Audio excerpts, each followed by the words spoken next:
booties for black girl nerds. Riz, this was such a beautiful performance. I'm so excited to talk to you. It was so layered, so interesting. It wasn't neatly packaged, very indicative of how life can be. Not to mention the audience's ability to participate along with Ruben's struggles, which is quite a new dynamic because it's usually a little cartoonish.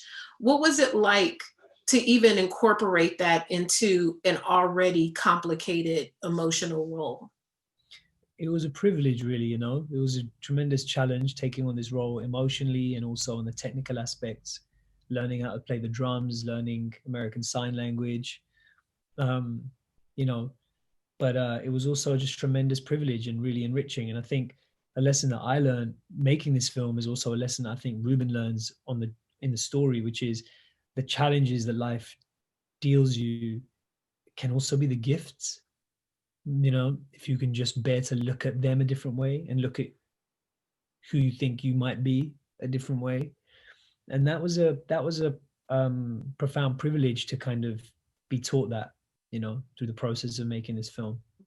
The two people that are closest to you throughout this journey are Lou, of course, and Joe, and they both have very integral parts to who Ruben is as a man. One is decidedly codependent, one is pushing him to be more self-dependent. How do those two characters help Ruben's journey as he tries to figure out this new life without hearing? Yeah, well, in terms of the dynamic, I guess I'll say that, you know, it was just a privilege to work with Olivia Cooke. She's just one of the most incredible young actresses working today. She is able to just kind of turn on a penny emotionally and go to the deepest places at the drop of a hat.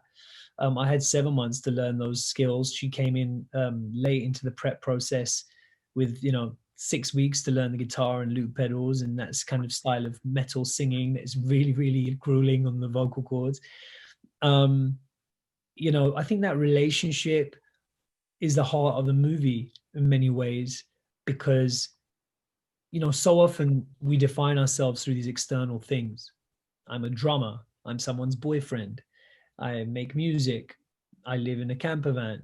And you think that defines you. And I think what this film shows us, I think what this pandemic has shown so many of us, is the stuff that we normally do isn't who we are.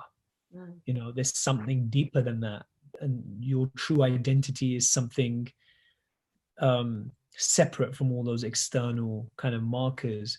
And I think the relationship is also one of those things. So I think once they step away from each other, they're forced to find out who they really are without the crutch, really, of that relationship, without the Band-Aid of that relationship.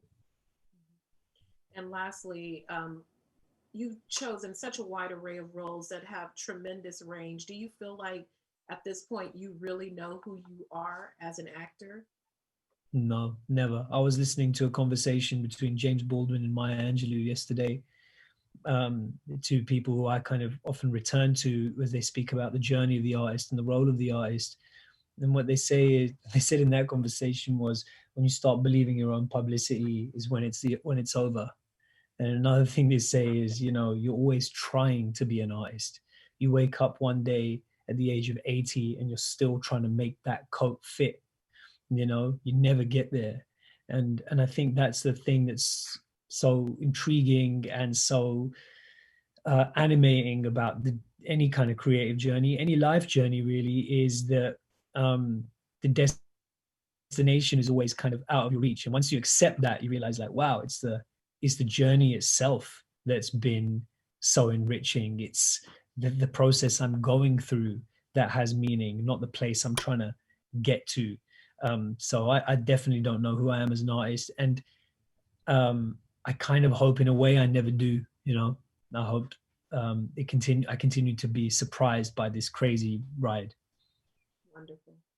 Such a fan of yours. Thank you so much for your time. This is a beautiful, beautiful film. And thank you again. Thank you. Thanks so much. Take care.